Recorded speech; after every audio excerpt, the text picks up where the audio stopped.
జీవితం అంటే ఏదోలా బతికేయడం కాదు. గౌరవంగా బతకడం, ఆరోగ్యంగా బతకడం. రాజ్యాంగంలోని ఆర్టికల్ 21 పౌరులందరికీ జీవించే హక్కు, రైట్ టు లైఫ్‌ను చట్టబద్ధంగా కల్పించింది. అంటే ఆరోగ్యంగా, గౌరవంగా జీవించగలిగే పరిస్థితులు కల్పించడం ప్రభుత్వాల బాధ్యత అని దానర్థం. ఇక 2021లో మన దేశ సర్వోన్నత న్యాయస్థానం కీలక ఉత్తర్వులు జారీ చేసింది. పాఠశాలల విద్యార్థులకు డ్రై రేషన్, విడి సరుకులు కాకుండా వండిన భోజనం సరఫరా చేయాలనేది దాని సారాంశం. ఆ ఆదేశాలకు అనుగుణంగా అప్పట్నుంచే ప్రభుత్వాలు పాఠశాల విద్యార్థులకు పౌష్టికాహారం, మధ్యాహ్న భోజనం వంటి పథకాలు అమలు చేస్తున్నాయి. అంటే ఇది రాజ్యాంగం, న్యాయ వ్యవస్థ కల్పించిన చట్టబద్ధ హక్కు. కానీ దీనిపైనే మన ప్రవచనకారులు చేసిన వ్యాఖ్యలు విడ్డూరంగా ఉన్నాయి. ఆధ్యాత్మిక ప్రవచనాలు చేస్తున్న గరికపాటి నరసింహారావు ఎప్పుడు ఆధ్యాత్మిక ప్రవచనాలేనా? జస్ట్ ఫర్ ఏ చేంజ్ మరో అంశం అందుకుందాం అనుకున్నారేమో గాని స్కూల్ పిల్లలకు మధ్యాహ్న భోజనంలో పెట్టే గుడ్డుపై పడ్డారు. అన్నంలో గుడ్డు పెట్టడం ఏమిటండి, గాడిద గుడ్డు? చదివితే చదవమనండి, లేకపోతే పొమ్మనండి అని పిల్లల పట్ల తిరస్కార ధోరణి ప్రదర్శించారు. అక్కడితో ఆగకుండా గుడ్డుతో భోజనం పెట్టి, యూనిఫామ్ ఇచ్చి, టై, బూట్లు ఇచ్చి, సకల సౌకర్యాలు కల్పించి కూర్చోబెడితే ఇక వాళ్ళేం చదువుతారు? శోభనం పెళ్లి కొడుకుల్లా మంచం ఎక్కి కూర్చుంటారు. ఇది ఆయన గారి ఎకసెక్కం. అపర జ్ఞానినని, విజ్ఞాన పీఠాలు ఎక్కామని, గండ పెండేరాలు తొడిగించుకున్నామని జబ్బలు చరుచుకునే ఈ ప్రవచనకారుడికి పేదరికంలో మగ్గుతున్న, ఆకలి కేకలు పెడుతున్న బాల ప్రపంచం గురించి తెలియదనుకోవడానికి లేదు. తెలిసి కూడా ఇన్నిన్ని వెటకారాలు, తిరస్కార బాణాలు వేస్తున్నారంటే ఆయన్ను ఏ రకమైన జ్ఞానవంతుడిగా గుర్తించాలో అర్థం కావడం లేదు.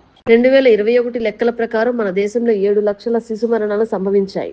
దీనికి కారణం ఆకలి. అయితే ఆకలి చావులు అనడం మన దేశంలో నామోషి కనుక బహిరంగంగా చెప్పరు. ఈ శిశు మరణాల్లో 70% వరకు పోషకాహార లోపమే ప్రధాన కారణం. దేశ జనాభాలో 12% మంది పోషకాహార లోపంతో బాధపడుతున్నారు. మధ్యాహ్న భోజనం ముఖ్యమైనది, చదువు మధ్యాహ్నం అయిపోయింది. చదువు ఎవడికి అక్కర్లా. భోజనంలో గుడ్డెట్టారా, గడిది గుడ్డెట్టారా? అన్నం తినేవాడు కోడిగుడ్డు పెట్టడం ఏంటంటే బుద్ధి ఉందా లేదా? చదువుకోమని లేకపోతే వెళ్ళిపోమని చెప్పండి. కొడుకుడు కోసం వస్తావు నువ్వు. ఈ గుడ్లు లెక్క రాయాలి మాస్టర్లు, వాళ్ళ కర్మ కాలిపోయి. చదువు చెప్పక్కల్లా. ఎన్ని గుడ్లు వెళ్ళే, ఎన్ని గుడ్లు మిగిలే, ఎన్ని గుడ్లు మధ్యలో పేలే, ఎన్ని గుడ్లు ఈ మాస్టర్ తినేసాడు. ఇంక వీడు చదువు ఎందుకు చెబుతాడండి? అసలు పిల్లలకు భోజనం పెట్టడం ఏంటంటే వాళ్ళ భోజనాలు వాళ్ళు తెచ్చుకోవలేదు, మానేమానండి. అంటే పిల్లలకు భోజనం పెట్టి, పుస్తకాలు ఇచ్చి, యూనిఫార్మ్ ఇచ్చి, ఇన్ని ఇస్తే వాడు చదువుతాడా? శోభనం పెళ్లి కొడుకులో మంచం ఎక్కి కూర్చుంటాడు.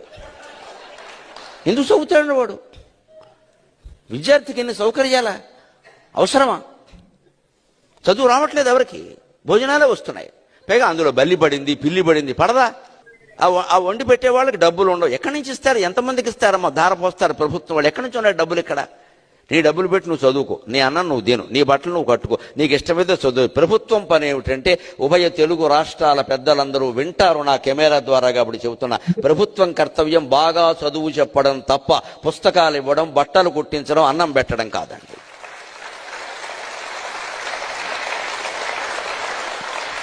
మేము ఖచ్చితంగా చదువు చెప్పిస్తాం, నీ జీవితానికి బాధ్యత వహిస్తాం. నీకు నమ్మకం ఉంటే రా, లేకపోతే వెళ్ళిపో. ఈ మాట అనే దమ్ము లేదు ఎవరికి. ఎందుకంటే అందరికీ మళ్ళీ ఎన్నికలు రావాలి, మళ్ళీ మనం రావాలి, మళ్ళీ మనం రావాలనే దరిద్రం వదిలిపోతే ఇవన్నీ ఉంటాయి. మళ్ళీ నువ్వే ఎందుకు రావాలి? ఇంకొకడు వస్తాడు, నీకు అనవసరం. గరికపాటి వారు ప్రభుత్వ పాఠశాలల విద్యార్థులకు మధ్యాహ్న భోజనంలో గుడ్డు పెట్టడాన్ని తీవ్రంగా వ్యతిరేకించారు. ఆ పథకమే వృధా అన్నట్టు మాట్లాడారు. బడిపిల్లల్లో డ్రాప్ అవుట్లు తగ్గించడానికి, వారికి పౌష్టికాహారం అందించడానికి ఈ పథకానికి కొన్నేళ్లుగా అమలు చేస్తున్నారు. పిల్లల్లో పోషక విలువలు పెంచేందుకు వీలుగా గుడ్లు ఇస్తున్నారు. వాటిని తినేవాళ్ళు తింటున్నారు, తినలేని వారు మానేస్తున్నారు. కానీ దాన్ని గాడిద గుడ్డంటూ వెక్కిరించి గరికపాటి తన స్థాయినే తగ్గించుకున్నారు. మధ్యాహ్న భోజన పథకం దండగమారి పథకం కాదు. ఆ మాటకొస్తే ప్రభుత్వ పథకాల్లో బోల్డన్ని దండగమారి చెత్త పథకాలున్నాయి. ఫ్రీ అంటూ ఓట్ల కోసం పాలకులు దండగమారి పథకాలను రుద్దుతున్నాయి. వాటి డొల్లతనం గురించి ప్రభుత్వానికి సలహాలిచ్చి చేతనైతే వాటిని, ఇతర ఉచితాలను రద్దు చేయిస్తే బాగుంటుంది. వాటిని పట్టించుకోకుండా పేద విద్యార్థుల నోటికాడ కూడును వ్యతిరేకించడం న్యాయం కాదు.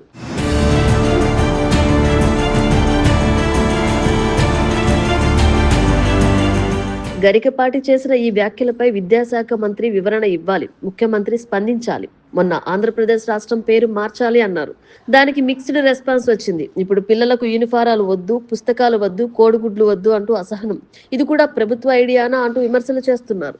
ప్రభుత్వం డైరెక్ట్ గా ప్రతిపాదించకుండా ప్రజల రియాక్షన్ తెలుసుకునేందుకు అని ఆయన ద్వారా జనాల్లోకి వదిలారని అంటున్నారు. ప్రస్తుతం రియాక్షన్ బెడిసి కొట్టింది కాబట్టి ఈ గాడిద గుడ్డు పథకం ఇప్పట్లో అమల్లోకి రాకపోవచ్చు.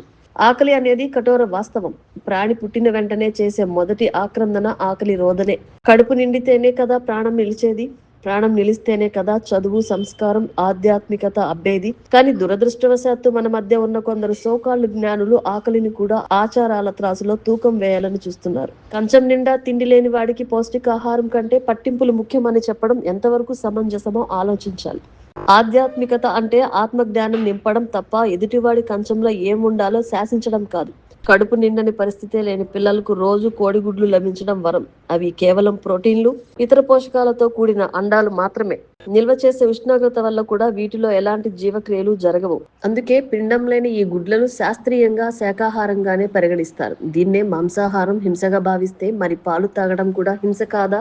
గరికపాటి వారు ఆలోచించాలి. రాయలసీమ, ఉత్తరాంధ్ర లాంటి ప్రాంతాల్లో వలసలు వెళ్లే పేద కుటుంబాలు వందలు వేలల్లో ఉన్నాయి. వారి పిల్లలు బాల కార్మికులుగా మారుతున్నారు. అటువంటి వారిని స్కూల్ వైపు మళ్లించేదే ఈ మధ్యాహ్న భోజనం. అందులో రుచి, పౌష్టికాహారం ఉంటేనే పిల్లలు వస్తారు. ఈ సామాజిక వాస్తవం మీ మేధస్సుకు అందడం లేదా? మనువాద సిద్ధాంతాలు గరికపాటి బుర్రను కలుషితం చేశాయేమో అనిపిస్తుంది. ఆయన దృష్టిలో ఆహారం అంటే కేవలం మడి, ఆచారం అన్నట్లుంది. కానీ పేదవాడికి ఆహారం అంటే మనుగడ. పిల్లలకు నైతిక విలువలు చెప్పే మీరు వారి ఆహారం మీద దాడి చేయడం ఏ రకమైన ధర్మం? నిజమైన ఆధ్యాత్మికత అంటే అందరినీ ప్రేమించడం, అందరి శ్రేయస్సు కోరడం.